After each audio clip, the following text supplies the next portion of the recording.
السلام عليكم ورحمة الله وتعالى وبركاته. الحمد لله رب العالمين، والصلاة والسلام على سيدنا محمد وعلى آله وأصحابه أجمعين، أما بعد. فقد قال الله تعالى في القرآن العظيم والفرقان المجيد: أعوذ بالله من الشيطان الرجيم، بسم الله الرحمن الرحيم. والفجر وليال عشر والشفع والوتر، صدق الله العظيم. سبحانك لا علم لنا إلا ما علمتنا إنك أنت العليم الحكيم.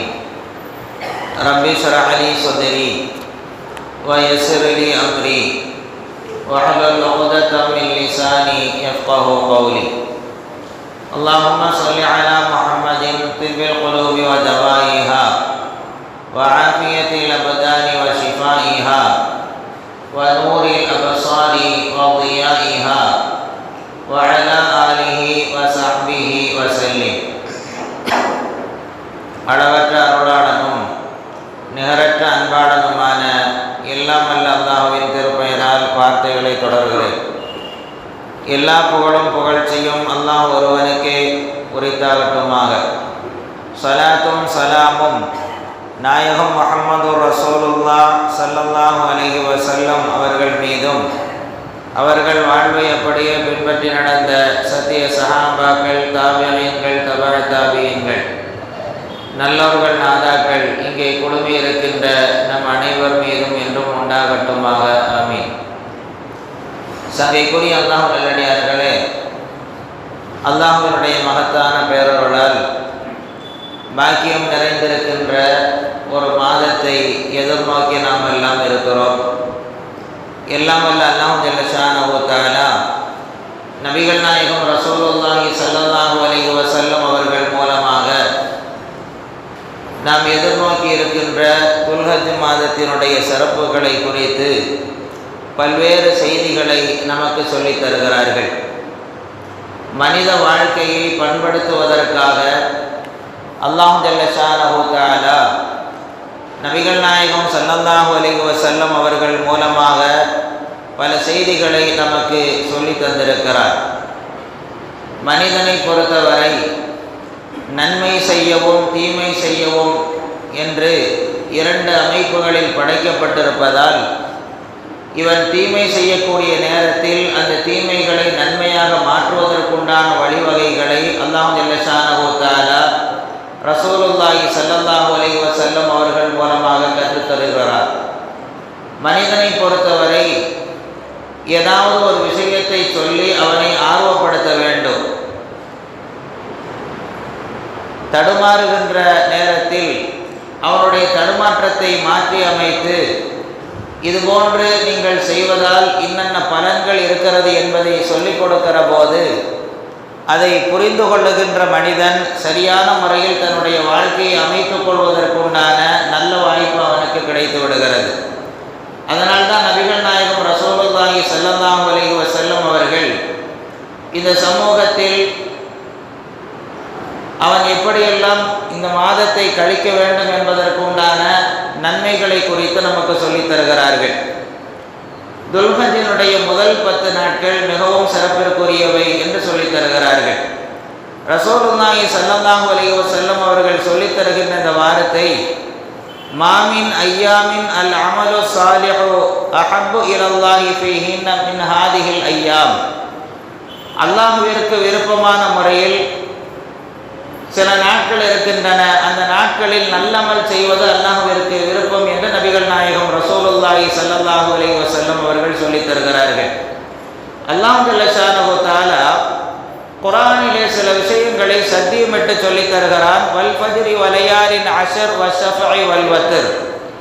ஃபஜ்ர் நேரத்தின் மீது சத்தியமாக, வலயாலின் அஷர் 10 இரவுகளின் மீது சத்தியமாக என்று அல்லாஹ் ஜல்ல ஷானஹு தஆலா 10 இரவுகளின் மீது சத்தியமாக என்று சொல்லித் தருகின்ற இந்த வார்த்தைக்கு விரிவுரையாளர்கள் நமக்கு விளக்கம் சொல்லுகிற போது அந்த 10 நாட்கள் துல்ஹஜ்ஜினுடைய 10 நாட்கள் என்று சொல்லித் தருகிறார்கள். நபிகள் நாயகம் ரசூலுல்லாஹி ஸல்லல்லாஹு அலைஹி வஸல்லம் அவர்களும் இந்த 10 நாட்களில் அமல் செய்வது, நல்ல அமல்கள் செய்வது மிகவும் அல்லாஹ்விற்கு பிரியம் என்று சொல்லித் தருகிற போது சஹாபாக்கள் ரசூலுல்லாஹி ஸல்லல்லாஹு அலைஹி வஸல்லம் அவர்களிடத்திலே இப்படி கேட்டார்கள். நல்லமல்கள் எவ்வளவோ இருக்கின்றன, அந்த நல்லமல்களில் மிக உன்னதமான சில நல்லமல்களும் இருக்கின்றன. அந்த நல்லமல்களில் மிகவும் உன்னதமான அமல், மனிதன் இஸ்லாத்திற்கு எதிராக யாராவது செயல்படக்கூடிய நேரத்தில் இஸ்லாத்தை காப்பதற்காக, இஸ்லாத்தினுடைய கொள்கை கோட்பாடுகளை காப்பதற்காக போரிடுகிறான் அல்லவா, இந்த போரை விட உன்னதமான ஏதாவது அமல் இருக்கிறதா என்று பார்க்கிற போது போர் செய்வதை விட, எதிராளியிடமிருந்து களமாடுவதை விட உயர்தரமான அமல் என்பது வேறு எதுவும் இல்லை. அதனால் ரசூலுல்லாஹி ஸல்லல்லாஹு அலைஹி வஸல்லம் அவரிடத்தில் சஹாபாக்கள் இப்படி கேட்கிறார்கள், யா ரசூலல்லாஹ், இந்த 10 நாட்களில் நல்ல அமல்கள் செய்வது அல்லாஹ்விற்கு விருப்பம் என்று சொல்லித் தருகிறீர்கள். அப்படியானால் இந்த நல்ல அமல்களில் ஜிஹாத் என்பது மிகவும் உன்னதமான அமல் அல்லவா, எதிராளிகளிடமிருந்து போரிடுவது உன்னதமான அமல் அல்லவா, அந்த அமலை விட இந்த நாட்களில் செய்யக்கூடிய அமல் மேன்மைப்பட்டு விட்டதா என்று கேட்கிற போதுதான் ரசூலுல்லாஹி ஸல்லல்லாஹு அலைஹி வஸல்லம் அவர்கள் அழகான முறையிலே சொல்லுவார்கள், ஜிஹாத் என்பது மேன்மைக்குரிய அமல்தான். இருந்தாலும் கூட ஜிஹாதினுடைய அமைப்பை ரசூலுல்லாஹி ஸல்லல்லாஹு அலைஹி வஸல்லம் மனிதர்களுக்கு புரிகிற வகையில் 2 விதமாக சொல்லி காட்டுகிறார்கள். ஒருவன் எதிரியிடம் போரிடுகிறான் என்றால், அப்படி போரிடுவதற்காக செல்லக்கூடியவன் திரும்பி வருவதற்கு வாய்ப்பிருக்கக்கூடிய அமைப்பில் போர் நடக்கலாம், அல்லது அவன் போய் செல்லக்கூடிய இடத்தில் அவனுடைய உயிரையே தொலைத்துவிட்டு வரக்கூடிய நிலை ஏற்படலாம். ஆனால் போருக்கு சென்ற மனிதன் திரும்பவும் அவன் உயிரோடு திரும்பி வருகிறான், அவன் எடுத்து செல்லுகின்ற பொருளோடு திரும்பி வருகிறான்.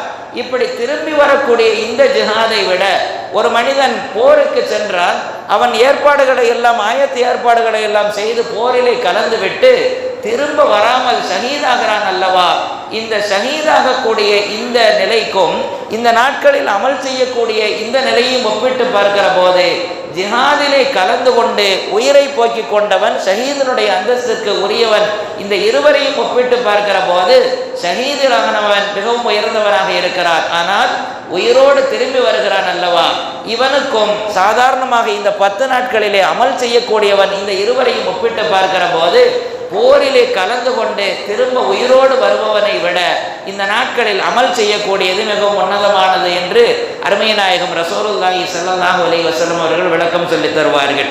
பொதுவாக மனிதன் அல்லாஹ்விற்கு நெருக்க வேண்டுமானால் அவன் பாவத்தை விட்டு அவன் தூரமாக செல்ல வேண்டும், அல்லாஹ்விற்கு பிரியமான வழிகளில் நல்ல அமல்களை செய்து கொள்ள வேண்டும். அப்படி நெருக்கத்தை பெறுவதற்கு அல்லாஹ் ஜல்ல ஷானஹு வ தஆலா நமக்கு பல்வேறு வழிகளை வைத்திருக்கிறார். இபாதத்துகள் 2 வகைப்படுகின்றன. ஒன்று, சில இபாதத்துகளை அல்லாஹ் ஜல்ல ஷானஹு வ தஆலா இவன் செய்தாக வேண்டும் என்று வைத்திருக்கிறார். சில இபாதத்துகளை மனிதர்களுடைய விருப்பத்தின்படி அல்லாஹ் ஜல்ல ஷானஹு வ தஆலா அமைத்து வைத்திருக்கிறார். அவன் சொன்னதை அப்படியே செய்வது என்பது கடமையான இபாதத்துகள். அதே நேரத்தில் அவன் கடமை போக அவன் எஞ்சி இருக்கக்கூடிய நேரத்தில் என் ரப்பி என்னை படைத்திருக்கிறான், அவனுக்கு நான் இன்னென்ன இபாதத்துகளை என் விருப்பப்படி செய்கிறேன் என்று அவனுடைய விருப்பத்திலே விட்டிருக்கிறான் அல்லவா. இந்த இபாதத்து உபரியான இபாதத்துகள் நபிகள் நாயகம் ரசூலுல்லாஹி ஸல்லல்லாஹு அலைஹி வஸல்லம் அல்லாஹ் சொல்லக்கூடிய ஒரு வார்த்தையை சொல்லுகிறார்கள். எப்படியெல்லாம் அல்லாஹ்விற்கு இந்த மனிதன் நெருக்கமாகிறான் என்பதை சொல்லித் தருகிற போது அல்லாஹ் சொல்லுகிறான், மா தகர்ரப இலைய அபதி பிமிஸ்லி அதாஇ மஃப்தரதுஹு அலைஹி, நான் இந்த மனிதனுக்கு எதை கடமையாக்கி வைத்திருக்கிறேனோ அதை அவன் நிறைவேற்றுவதன் மூலமாக அவன் அல்லாஹ்வினுடைய நெருக்கத்தை பெறுகிறான். அதற்கு இணையான நெருக்கத்தை வேறு எதன் மூலமாகவும் பெறுவதில்லை என்று சொல்லிவிட்டு அல்லாஹ்விற்கு நெருக்கம் கிடைப்பது ஒரு விதம் என்றால் அந்த அல்லாஹ்வினுடைய நெருக்கத்திலேயே தொடர்ந்து கொண்டிருப்பது என்பது வேறொரு ரகம் இருக்கிறது அல்லவா. இதை ரசூலுல்லாஹி ஸல்லல்லாஹு அலைஹி வஸல்லம் சொல்லுகிறார்கள். அல்லாஹ்வினுடைய விருப்பத்தை நெருக்கத்தை பெறுவதற்கு அவன் அமல் செய்யக்கூடிய நேரத்திலே நெருக்கத்தை பெறுகிறான். ஆனால் அந்த நெருக்கம் தொடர்ந்து கொண்டிருப்பதற்கு எது வாய்ப்பாக இருக்கிறது என்றால் அவன் உபரியான வணக்கம் செய்யக்கூடிய நேரத்தில் அந்த நெருக்கம் தொடர்ந்து கொண்டிருக்கிறது என்பதை சொல்லித் தருகிற போது வலா யஸாலு அபதி யதகர்ரபு இலைய பின் நவாஃபில், உபரியான வணக்கங்களின் மூலமாக அந்த அடியான் எனக்கு நெருக்கமாகவே இருந்து கொண்டிருக்கிறான். அந்த நெருக்கத்தினுடைய வெளிப்பாட்டில் நான் அவனை நேசிக்க துவங்கி விடுகிறேன் என்று அல்லாஹ் சொல்லுவதாக நபிகள் நாயகம் ரசூலுல்லாஹி ஸல்லல்லாஹு அலைஹி வஸல்லம் சொல்லுகிறார்கள். நாம் நிறைய கடமைகளை நிறைவேற்றுவதில் சுணக்கம் காட்டுவதில்லை. அந்த கடமைகளை சரியான முறையில் நிறைவேற்றி கொண்டிருப்போமானால் உபரியான வணக்கத்தை எடுத்து பார்க்கிற போது நம்முடைய கடமைகள் நிறைவேறி இருக்கும், உபரியான வணக்கங்கள் என்பது குறைந்து போய்த்தான் இருக்கும். ரசூலுல்லாஹி ஸல்லல்லாஹு அலைஹி வஸல்லம் ஒரு இடத்திலே ஒருவர் வருகிறார். வந்தவர் கிராமப்புறத்திலிருந்து வந்தவர் இஸ்லாத்தினுடைய கடமை குறித்து கேட்கிறார். அப்படி கேட்கிற போது ரசூலுல்லாஹி ஸல்லல்லாஹு அலைஹி வஸல்லம் அவர்கள் இஸ்லாத்தினுடைய கடமைகளை ஒவ்வொன்றாக சொல்லித் தருகிறார்கள். அப்படி முதலாவதாக கேட்கக்கூடிய நேரத்தில் எனக்கு என்ன யா ரசூலல்லாஹ் கடமையாக இருக்கிறது, நான் எதை செய்வது அவசியமாக இருக்கிறது என்று கேட்டபோது ரசூலுல்லாஹி ஸல்லல்லாஹு அலைஹி வஸல்லம் சொல்கிறார்கள், ஹம்சு ஸலவாத்தின் ஃபில் யௌமி வல் லைலா, ஒரு நாளைக்கு நீங்கள் 5 நேரம் தொழ வேண்டும் என்று சொல்லுகிறார்கள். அப்படி சொன்னபோது திரும்ப அந்த தோழர் கேட்கிறார், அல் அலைய கைருஹுன்ன யா ரசூலல்லாஹ், யா ரசூலல்லாஹ் நான் கடமையானது என்ன என்று கேட்டபோது 5 நேர தொழுகைகள் கடமை என்று சொன்னீர்கள் அல்லவா, வேறு ஏதாவது எனக்கு கடமையா என்றால் ரசூலுல்லாஹி ஸல்லல்லாஹு அலைஹி வஸல்லம் அடுத்ததாக சொன்னார்கள், ஃபகால லா, வேறு எதுவும் உங்களுக்கு கடமை இல்லை, 5 நேரம் தொழுவது கடமை, அதற்கடுத்து வேறு கடமை இல்லை தொழுகைகளில் என்று சொல்லிவிட்டு அடுத்து சொல்லுவார்கள், இல்லா அன் தத்தவ்வ, நீங்கள் உபரியாக தொழுதாலே தவிர என்று அவருக்கு கடமையான தொழுகைகளை சொல்லி கொடுத்து விட்டு உபரியான இபாதத்தினுடைய முக்கியத்துவத்தை அடுத்து சொல்லுகிறார்கள். நீங்கள் உபரியாக செய்தால் அதற்குண்டான நன்மை இருக்கிறது என்பதை சொல்லி தந்துவிட்டு அதற்கடுத்து கேட்கிறார், வேறு என்ன கடமை என்று கேட்டபோது ரசூலுல்லாஹி ஸல்லல்லாஹு அலைஹி வஸல்லம் அவர்கள் சொல்லுவார்கள், நீங்கள் ரமலானினுடைய மாதத்திலே நோன்பிருக்க வேண்டும் என்கிறார்கள். திரும்பவும் அந்த தோழர் கேட்கிறார், ரமலான் மாதம் நோன்பிருக்க வேண்டும் என்று சொல்லுகிறீர்கள், வேறு ஏதாவது இந்த நோன்பில் எனக்கு கடமை இருக்கிறதா என்ற போது வேறு நோன்பில் கடமை இல்லை, அதே நேரத்தில் அந்த நோன்பில் நீங்கள் உபரியாக செய்வதை தவிர என்று இரண்டாவதாக சொல்லுகிறார்கள். மூன்றாவதாக அவர் கேட்கிறார், யா ரசூலல்லாஹ் வேறு என்ன கடமை இருக்கிறது என்று கேட்டபோது ரசூலுல்லாஹி ஸல்லல்லாஹு அலைஹி வஸல்லம் அவர்கள் ஜகாத்தை குறித்து சொல்லுகிறார்கள். மீண்டும் அவர் கேட்கிறார், ஜகாத்தை நீங்கள் சொல்லிவிட்டீர்கள், வேறு ஏதாவது ஜகாத்திலே கடமையாக செய்ய வேண்டுமா என்று கேட்டபோது கடமை இல்லை யா ரசூலுல்லாஹி ஸல்லல்லாஹு அலைஹி வஸல்லம், ஜகாத்தில் நான் சொன்னது மட்டும்தான் கடமை, வேறு கடமை இல்லை என்று சொல்லிவிட்டு இதிலும் நீங்கள் உபரியாக செய்வதை தவிர என்று 3 கடமைகளை வரிசையாக சொன்ன ரசூலுல்லாஹி ஸல்லல்லாஹு அலைஹி வஸல்லம் எல்லாவற்றிலும் ஒரு வார்த்தையை சேர்த்து சொன்னார்கள், நீங்கள் உபரியான முறையில் வணங்கினாலே தவிர என்று 3 கடமைகளுக்கு பின்னாலும் சொல்லுகிறார்கள். இந்த செய்திகளை உள்வாங்கிக் கொண்ட அந்த தோழர் திரும்பி செல்லுகிற போது ரசூலுல்லாஹி ஸல்லல்லாஹு அலைஹி வஸல்லம் இடத்திலே சொல்லுவார், யா ரசூலல்லாஹ் லா அஸீது வலா அன்குஸ், நீங்கள் சொல்லி இருக்கின்ற இந்த செயல்களில் எதையும் நான் கூடுதலாக செய்ய போவதும் இல்லை, சொல்லிக் கொடுத்த செயல்களில் எதையும் நான் குறைத்து விட போவதும் இல்லை, சரியான முறையில் அதை நான் ஒழுங்குற நிறைவேற்றுவேன் என்கின்ற வார்த்தையை சொல்லிவிட்டு சென்ற போது அண்ணலம் பெருமானார் ஸல்லல்லாஹு அலைஹி வஸல்லம் சொல்லுவார்கள், கத் அஃலஹர் ரஸூலு இன் சதக், அவர் சொல்லக்கூடிய வார்த்தையில் உண்மையாளராக இருப்பாரேயானால் அவர் வெற்றியடைந்து விட்டார் என்று சொல்லித் தருகிறார்கள். நாம் இங்கே கொஞ்சம் யோசித்து பார்க்கிறோம், அல்லாஹ் நமக்கு கடமையாக்கி இருக்கக்கூடிய விஷயத்தில் நாம் சரியான முறையில் நடந்து கொள்ளுகிற போது அல்லாஹ் வெற்றியை கொடுத்து விடுகிறார். அதே நேரத்தில் நாம் நெருக்கத்தை பெற்றிருக்கிறோம், அந்த நெருக்கம் தொடர வேண்டுமானால் அதோடு சேர்த்து சொன்னார்கள் அல்லவா, உபரியான முறையில் நீங்கள் வணக்கம் செய்யக்கூடிய நேரத்தில் அல்லாஹ்வுடைய நெருக்கம் உங்களுக்கு தொடர்ந்து கொண்டிருக்கும் என்று ரசூலுல்லாஹி ஸல்லல்லாஹு அலைஹி வஸல்லம் சொல்லித் தருகிறார்கள். என்றால் நல்ல மனிதர்கள் இருக்கிறார்கள் அல்லவா, அதிகமான முறையில் ஈடுபாட்டோடு உபரியான வணக்கங்களை செய்வதற்கு அவர்கள் ஆசைப்படுவார்கள். ஆனால் உலகத்தை பொறுத்தவரை மனிதனுடைய நிலைப்பாடு எப்படி இருக்கிறது என்றால், ஃபர்து முடிந்தால் போதும், ஏதோ கடமை நான் நிறைவேற்றி விட்டேன், உபரியான வணக்கங்கள் எதற்கு என்று யோசிக்கக்கூடிய நிலை இருக்கிறது அல்லவா. நல்ல மனிதர்கள் எப்படி யோசிப்பார்கள் என்றால், அல்லாஹ்வினுடைய நெருக்கம் எனக்கு இருந்து கொண்டே இருக்க வேண்டும் என்று ஆசைப்படுபவர்கள் நல்ல மனிதர்கள். மென்மேலும் அல்லாஹ்வினுடைய நெருக்கம் இருக்க வேண்டும் என்று ஆசைப்படுபவர்கள் இருக்கிறார்கள் அல்லவா, அது எல்லோருக்கும் அல்லாஹ் ஜல்ல ஷானஹு தஆலா அந்த வாய்ப்பை கொடுப்பதில்லை. அதனால்தான் ஹதீஸ் கலையை பயன்படுத்தி சில நபர்கள் இப்படி சொல்வார்கள் அல்லவா, ஹதீஸ் கலையை பிரித்தெடுத்த மகான்கள் எல்லாம் அவர்கள் அற்புதமான முறையிலே பிரித்தெடுத்து கொடுத்தார்கள். அவர்கள் சில நல்ல நோக்கத்திற்காக பிரித்து கொடுக்கப்பட்ட அந்த விஷயங்கள் எல்லாம் இப்பொழுது எப்படி ஆகி போய்விட்டதென்றால், அந்த ஹதீஸ் கலைகளை சொல்லிக் கொடுத்த அவர்கள் தரம் பிரித்தார்கள் அல்லவா, அந்த தரங்கள் இப்பொழுது எதற்கு பயன்படுகிறது என்றால், ஒருவன் நல்ல அமல்களை கூடுதலாக செய்கிற போது அந்த நேரத்திலே ஹதீஸை மேற்கோள் காட்டி இதை ரசூலுல்லாஹி ஸல்லல்லாஹு அலைஹி வஸல்லம் சொல்லி இருக்கிறார்களா என்ற ஒரு வார்த்தை அங்கே சொல்லப்பட்டு அவன் செய்யக்கூடிய அமலை கூட அவன் செய்ய விடாமல் தடை செய்யக்கூடிய நிலைமை இருக்கிறது என்றால், இங்கே நாம் யோசித்து பார்க்கிறோம். நல்ல மனிதர்கள் அவர்களை நல்ல முறையில் ஊக்கப்படுத்துவதற்காக செயல்பட்டார்கள். அதனால்தான் ரசூலுல்லாஹி ஸல்லல்லாஹு அலைஹி வஸல்லம் கடமைகளை எல்லாம் சொல்லி கொடுத்து விட்டு இரண்டாவதாக வார்த்தை சொன்னார்கள் அல்லவா, இல்லா அன்த தவ்வ என்கின்ற வார்த்தை. இங்கே உபரியான வணக்கங்களை செய்து செய்து நீங்கள் அல்லாஹ்வினுடைய நெருக்கத்தை பெற்றுக்கொள்ளுங்கள் என்று நமக்கு சூசகமாக சொல்லி தருகிறார்கள் அன்னல பெருமானார் ஸல்லல்லாஹு அலைஹி வஸல்லம்.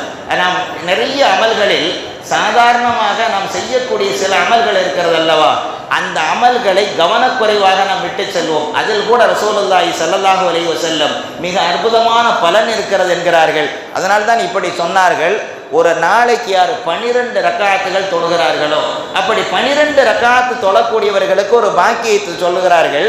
புனியலஹு பைத்துன் ஃபில் ஜன்னா, சொர்க்கத்திலே அவருக்கு ஒரு வீடு கட்டப்படும் என்று சொல்லி தருகிறார்கள். அப்படி என்ன அந்த உபரியான வணக்கம் என்று சொல்லி தருகிற போது, அந்த 12 ரக்காத்துகள் என்ன என்பதை சொல்லி தருகிற போது, நாம் அன்றாடம் தொழக்கூடிய 5 நேர தொழுகையினுடைய முன்பின் சுன்னத்துகள் இருக்கிறது அல்லவா, லோருக்கு முன்னால் தொழக்கூடிய 4 ரக்காத்துகள், லொஹருக்கு பின்னால் தொழக்கூடிய 2 ரக்காத்துகள், அசருக்கு முன்பு தொழக்கூடிய 2 ரக்காத்துகள், மகரிபுக்கு பின்னால் தொழக்கூடிய 2 ரக்காத்துகள், இஷாவிற்கு பின்னால் தொழக்கூடிய இந்த 2 ரக்காத்துகள், இது அன்றாடம் நாம் பரது தொழுகையை நிறைவேற்றுவதற்கு முன்னால் முன்பின் தொழக்கூடிய இந்த சுன்னத்துகளை பேணக்கூடிய நேரத்தில் ரசூலுல்லாஹி ஸல்லல்லாஹு அலைஹி வஸல்லம் சொல்லுகிறார்கள், புனியலஹு பைத்துன் ஃபில் ஜன்னா, சொர்க்கத்திலே அவர்களுக்கு வீடு கிடைக்கும் என்று சொல்லி தருகிறார்கள். இது போன்ற உபரியான வணக்கங்களை நாம் செய்கிற போது அல்லாஹ் ஜல்ல ஷானஹு தஆலா நமக்கென்று நெருக்கத்தையும் அல்லாஹ்வுடைய நெருக்கத்தையும் நாம் பெற்றுக்கொள்ளுகிறோம். அல்லாஹ்வுடைய விருப்பத்திற்குரியவர்களாகவும் நாம் மாறி போய்கொள்கிறோம். அந்த அடிப்படையில் இந்த 10 நாட்களை குறித்த ரசூலுல்லாஹி ஸல்லல்லாஹு அலைஹி வஸல்லம் அல்லாஹ்விற்கு மிகவும் பிரியமானது இந்த நாள்களில் நீங்கள் நல்ல அமல்களை செய்வது என்று ரசூலுல்லாஹி ஸல்லல்லாஹு அலைஹி வஸல்லம் உணர்த்தி தந்துவிட்டு இன்னொரு செய்தியை ரசூலுல்லாஹி ஸல்லல்லாஹு அலைஹி வஸல்லம் இந்த 10 நாட்களை சமப்படுத்துகிறார்கள்.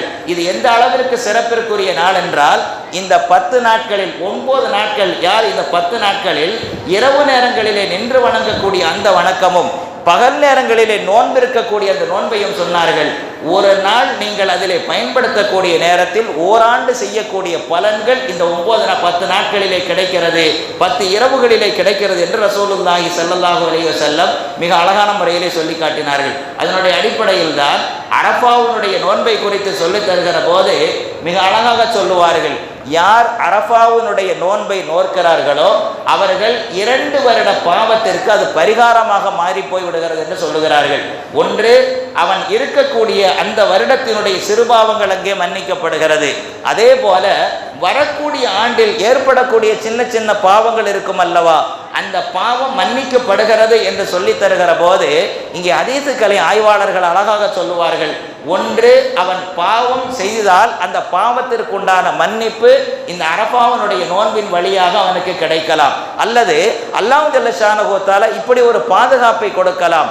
மறு வருடம் அவன் பாவம் செய்ய வேண்டும் என்று அவனுடைய உள்ளத்தில் எண்ணம் ஏற்பட்டால் அந்த எண்ணத்தை அல்லாஹ் மாற்றி அமைத்து அந்த நன்மைகள் செய்ய வேண்டும் என்கின்ற ஒரு உத்வேகத்தை அவனுக்கு கொடுக்கலாம் என்று ரசூலுல்லாஹி ஸல்லல்லாஹு அலைஹி வஸல்லம் சொல்லுகிற போது 2 ஆண்டு பாவங்கள் சிறுபாவங்கள் மன்னிக்கப்படுகிறது.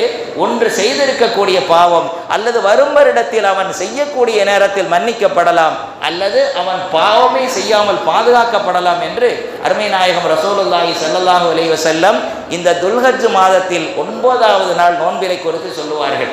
இன்னைக்கு இதுவும் பிரச்சனைக்குரியது. ஒவ்வொரு நோன்பினுடைய நேரங்களில் கூட இந்த நோன்பு எதை அனுசரித்து வைக்க வேண்டும் என்கிற போது அரஃபாவுடைய தினம் என்பது பிறை 9. அந்த 9 எந்த ஊரை கவனித்து நாம் ஏற்படுத்தி கொள்ள வேண்டும் என்பதை ஹதீஸுக்கலை ஆய்வாளர்கள் மிக அழகாக சொல்லுவார்கள்.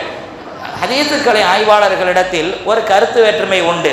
அந்த கருத்து வேற்றுமை என்னவென்றால், இஹ்திலாஃபுல் மதாலே, இதை இந்த கருத்திலே தென்படுகிறது அல்லவா, சூரியனோ அல்லது சந்திரனோ நம்முடைய கண்களுக்கு தென்படக்கூடிய இடம் இருக்கிறது அல்லவா, இந்த இடத்தினுடைய மாறுபாடு ஏற்றுக்கொள்ள வேண்டுமா என்று ஒரு பிரிவினர் இருக்கிறார்கள்.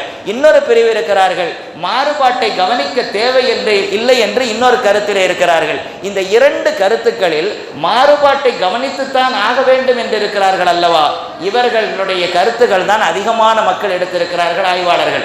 அதனுடைய அடிப்படையில் இந்த எந்த ஊரிலே பிறை தென்படுகிறதோ அந்த பிறையை கவனித்துதான் அது 9 நம்மளுடைய வரிசையை கணக்கிட்டு கொள்ள வேண்டும்.